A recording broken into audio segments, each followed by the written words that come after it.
Nabi sebut dalam hadis Bukhari, sungguhnya amalan itu sah ia dengan niat. Maknanya jika tidak berniat tidak sah. Itu disebut dalam hadis, barang siapa yang tidak berniat sebelum waktu subuh. Ada sebut dalam hadis qabla al-fajar wala siyamalah, maka tidak akan sah puasanya. Siapa yang tidak berniat pada waktu malam, maka tidak sah puasa. Maksud di sini ialah niat itu wajib.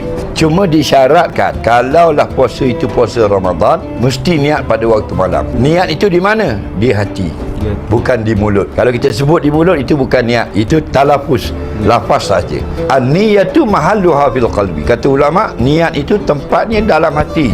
Jadi dalam hati apa yang kita nak niat? Niatlah apa saja yang menunjukkan esok kita nak puasa Ramadan. Jadi sebab tu ulama letak dalam kitab-kitab contoh niat itu, saja aku berpuasa Ramadan esok hari pada tahun ini kerana Allah Ta'ala. Kita nak ubah pun boleh, asalkan maknanya sama. Sebab Rasulullah tak terangkan detail cara berniat. Rasulullah hanya kata innamal a'malu binniyat wa innamal likulli imri'in ma nawa. Sah amalan itu dengan niat. Dan kalau kamu niat nak puasa Khamis esok, dapatlah pahala puasa Khamis. Kalau kamu niat nak puasa Ramadan esok, jadilah puasa Ramadan. Kalau tak niat, sah atau tidak? Tidak sah. Walaupun terlupa kan? Kalau terlupa pun tidak sah. Sebab dia adalah rukun.